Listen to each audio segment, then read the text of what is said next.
सिर पर पट्टी, चेहरे पर चोटों के ज़ख्मों के निशान और फटे हुए कपड़े पहना हुआ ये लड़का नादिर है, जिसको आप अपनी स्क्रीन्स पर देख रहे हैं। हरियाणा में एक और मुसलमान की हत्या की कोशिश की गई। नादिर नाम के इस लड़के को हथीन मोड़ पलवल के पास बुरी तरह से पीटा गया और इसकी ये हालत कर दी कि बाद में दिल्ली के सफदरजंग अस्पताल इसको इलाज के लिए लाया गया है।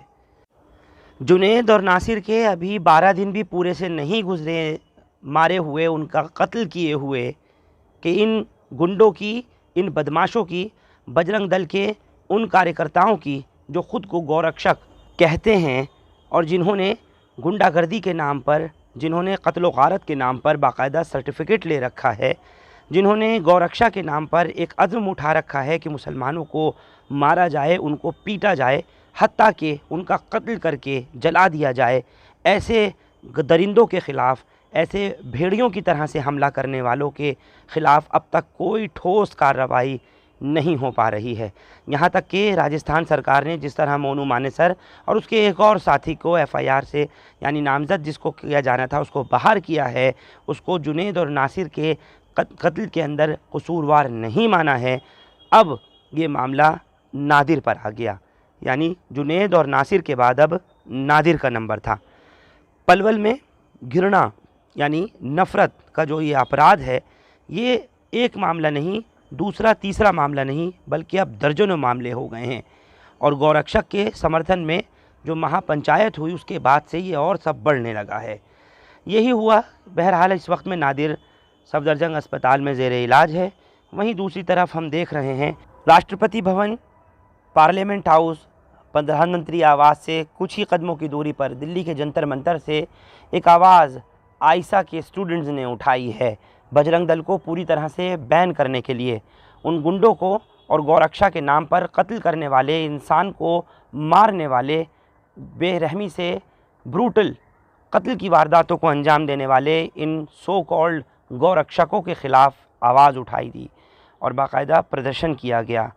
पुरज़ोर प्रदर्शन इन आयशा के स्टूडेंट्स ने दिल्ली के जंतर मंतर पे किया ताकि इसकी आवाज़ सत्ता के उन गलियारों तक पहुँचे, ताकि इन गुंडों के ख़िलाफ़, इन भगवा टोलियों के ख़िलाफ़ कार्रवाई की जा सके, जो लगातार इस तरह के जुर्म को, कानून को हाथ में लेते हैं और उसके बाद निहत्थे लोगों के ऊपर भीड़ की शक्ल में हमला कर देते हैं, उनको मार डालते हैं।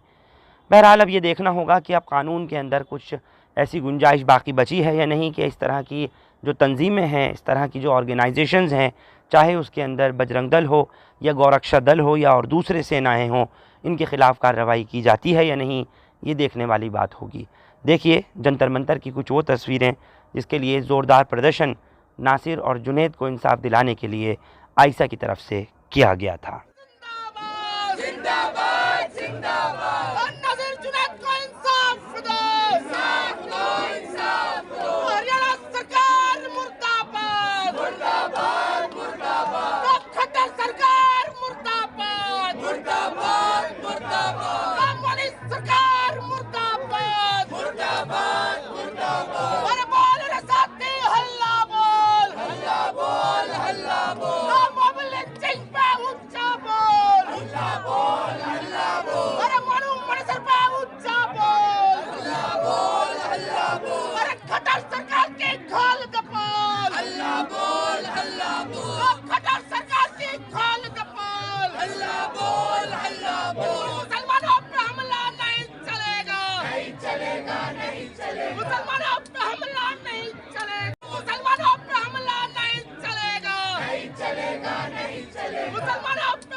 हर बात कहते हैं उतना ही वायलेंस उनके बीजेपी के ही नेता इंस्टिगेट कर रहे होते हैं अपने अपने लोकल जगहों पे।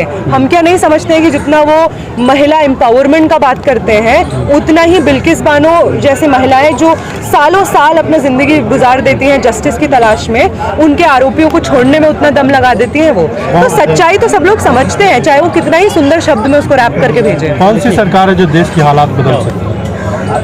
ये तो मुझे नहीं लगता कि अभी, मुझे ऐसा लगता है कि जितनी भी पॉलिटिकल पार्टीज़ हैं उसको वो सरकार बनना, वो पॉलिटिकल पार्टी बनना होगा। अगर वो चाहती है कि वो बीजेपी का ऑल्टरनेटिव बने तो उसको एक ऑल्टरनेटिव राजनीति भी अपनाना होगा। इसीलिए आम आदमी पार्टी या फिर आम आदमी पार्टी इसीलिए आम आदमी पार्टी सरकार और कांग्रेस जब बार बार बीजेपी का क्रिटिसिज्म करती है या उस पे उंगली दिखा के बोलती है कि ये लोग खराब है, तो लेकिन फिर वो खुद ऐसा सब काम करते हैं, एंटी मुस्लिम एंटी दलित बातों पे बीजेपी का ही लाइन लेते हैं। तो ऐसे लोगों से बोलने का ज़रूरत है कि अगर आप जनप्रतिनिधि बनने का आकांक्षा रखते हैं, एम्बिशन रखते हैं, तो उसका रिस्पॉन्सिबिलिटी को भी निभाइए और वो पॉलिटिकल पार्टी बन के दिखाइए जो बीजेपी का ऑल्टरनेटिव के रूप में है आपके साथ। आप इनडायरेक्टली यही कहना चाहती है जो बीजेपी है वही कांग्रेस वही आम आदमी पार्टी? नहीं, मैं ऐसा नहीं कह रही हूँ। मुझे बीजेपी से कभी कोई उम्मीद नहीं है कि बीजेपी ऐसा जनप्रतिनिधि हो सकता है। एक फेयर डेमोक्रेटिकली रिप्रेजेंटेड देश में जिसमें डेमोक्रेसी कायम है, कॉन्स्टिट्यूशन कायम है, उसमें बीजेपी जैसा सरकार वैलिड है, उसमें कायम रहेगा कॉन्स्टिट्यूशन और डेमोक्रेसी। मुझे ऐसा नहीं लगता। मैम, आखिरी सवाल ये है कि अगर काल में जी रहे हैं आप कह रहे हैं कि उम्मीद नहीं है। हाँ, हम अमृत काल में जी रहे हैं और हम विश्व गुरु भी बन गए हैं, इसीलिए ऐसा हो जाता है कि दो लोगों का हत्या हो जाता है और उनके सब। अच्छा मैम, आखिरी सवाल ये है कि मुसलमानों को इन सब चीज़ों से बचने के लिए क्या करना चाहिए? क्या गाय को ना छुएं, गाय ना पालें, इन सब चीज़ों से, क्योंकि बचना पड़ेगा ना कि इन हरकतों से बचने के लिए क्या करना?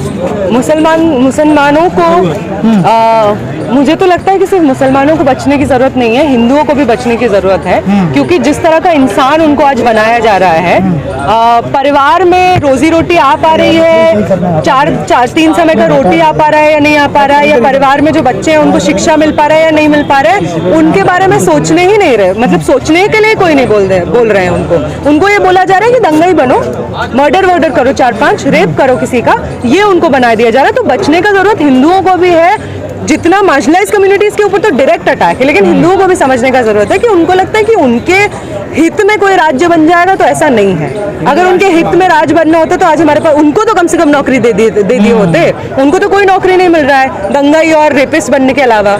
तो बचने का सबको जरूरत है और सब लोगों को समझने का जरूरत है कि जो सरकार सत्ता में है उसका जो राजनीति है वो किसी के हित में नहीं है, सिर्फ अडानी और अंबानी के हित में है। जब LIC लॉस में जाता है तो हम लोग का कोई भला नहीं होता है। अडानी जब हमारा पैसा लेके भाग जाता है, मेहुल चोकसी जब हमारा पैसा लेकर भाग जाता है, तो वो किसी के हित में नहीं है। लोग इसलिए इकट्ठा हुए हैं यहाँ पर क्योंकि हम सरकार से सवाल पूछना चाहते हैं कि जो सरकार लगातार बीजेपी सरकार पर्टिकुलरली जो चुप्पी साधे हुई है इस तरह की घटनाओं पर, मॉब लिंचिंग की जो घटनाएं जो स्पेशली जिनमें हमने एक बहुत भयानक तौर पर बढ़ोतरी देखी है 2019 के बाद से, उन पर जो सरकार चुप्पी साधे हुई है और जो लगातार इस तरह के आरोपियों को संरक्षण प्रोवाइड कर रही है और अपने सांसदों को संरक्षण प्रोवाइड कर रही है जो भड़काऊ भाषण देते हैं और लोगों को एक तरह से उन्मादी जो धारणाएं हैं उनको बढ़ावा देते हैं, तो उस पर सरकार की जिम्मेदारी बनती है कि आकर के एक प्रेस कॉन्फ्रेंस करें और इन सारी बातों पर अपना स्टैंड क्लियर कर दे। हमें भी पता चले कि आखिर सरकार क्या चाहती है, सोचती क्या है इन सारे मुद्दों पर। ठीक है, तो केवल मन की बात में आकर के ये कह देना कि जो है सबका साथ सबका विकास और भाई बंधुत्व होना चाहिए, केवल इन सारी चीज़ों से अब देश की जो जनता है वो अब आप उसको बरगला नहीं सकते हैं। जी देखिए, किसी की फूड और लाइफस्टाइल हैबिट्स के बेसिस पर अगर आपका डिस्क्रिमिनेशन उसके अगेंस्ट इतना बढ़ गया है कि आप इंसान की जान की परवाह किए बिना और कुछ बहुत ट्विस्टेड आइडियोलॉजी है कि गौरक्षा के नाम पर आप किसी की हत्या कर सकते हैं। सबसे पहले तो मुझे लगता है कि जो गाय का एक्सोटिसाइजेशन है वो ही सबसे पहले बहुत प्रॉब्लमेटिक है। उनके लिए मुर्गा क्यों नहीं इम्पॉर्टेंट है, उनके लिए कोई और जानवर क्यों नहीं इम्पॉर्टेंट है, गाय उनको दूध दे। अच्छा, इसका जो वो एक तरह से नैरेटिव क्रिएट करते हैं और जो आंसर देते हैं वो भी कितना हास्यास्पद आंसर है कि गाय आपको दूध देती है, गाय घी देती है और उसका गोबर भी एक तरह से बहुत इंपॉर्टेंट होता है और गोमूत्र तो आजकल पी करके लोग बीमार पड़ ही रहे हैं। तो इस तरह की जो बातें हैं वो उनमें ज़रा सा भी साइंटिफिक कोई उसका ग्राउंड नहीं है। तो एक तरह से अनसाइंटिफिक जो रैशनैलिटी है उसको प्रमोट करने की कोशिश की जा रही है। एक बहुत भयावह किस्म का एक नोशन क्रिएट करने की कोशिश की जा रही है कि everything that is traditional, everything that is old is right. अच्छा, अब इस पर सबसे बड़ा सवाल ये बनता है कि गाय से, किसी एनिमल से आपकी जो आस्थाएं जुड़ी हुई हैं उसके उपलक्ष्य में आप किसी व्यक्ति की हत्या कर सकते हैं? क्या आप व्यक्ति की एक्स्ट्रा जुडिशियल हत्या को सिर्फ ये कहकर जस्टिफाई कर सकते हैं कि हमारे सेंटिमेंट्स हर्ट किए उस व्यक्ति ने? क्या सेंटिमेंट हर्ट करने के लिए हत्या का रास्ता अख्तियार किया जाना चाहिए? क्या भारत का कॉन्स्टिट्यूशन इस तरह से लिखा गया है कि वो इस हत्या को जस्टिफाई कर सके? तो नहीं, सबसे पहले आइडेंटिफाई करना होगा कि इस तरह की जितनी मॉब लिंचिंग्स हो रही हैं वो एक्स्ट्रा जुडिशियल है, वो कॉन्स्टिट्यूशन की अवधारणा के बाहर है, वो एक तरह के ऐसे आउटफिट्स, ऐसे संगठनों, ऐसे लोगों द्वारा की जा रही हैं जो कॉन्स्टिट्यूशन को कुछ भी नहीं मानते हैं, जो भारत की जो आइडेंटिटी में सबसे ज़्यादा एक तरह से जो फाउंडेशनल इम्पोर्टेंस रखने वाला एक डॉक्यूमेंट है, उसमें ही वो अपना ट्रस्ट प्लेस नहीं करते हैं। तो अगर उन्हें, जैसे आप इस तरह की भी बातें बीच में आ रही थी कि हमें बीफ खाने वाले लोगों से प्रॉब्लम नहीं है, हमें उसकी तस्करी करने वाले लोगों से प्रॉब्लम है। जो सबसे बड़ा इम्पोर्टर है इस समय बीफ का, वो बीजेपी से जुड़ा हुआ व्यक्ति है। जो सबसे बड़ा कंज्यूमर है इस समय देश में, वो हिंदू है। जो बीफ का कंज्यूमर है सबसे बड़ा, वो हिंदू है। तो इस तरह के जो नेशनल लेवल पे रिकॉर्ड्स इस्टेब्लिश्ड हैं, उसमें जानबूझ करके रिकॉर्ड्स को और जो जानकारियां हैं उनको ट्विस्ट करके मुस्लिम्स को एक तरह से एंटी इंडियन कैरेक्टर दी जाने की कोशिश की जा रही है, और ये सब कुछ उसी नैरेटिव का एक पार्ट है।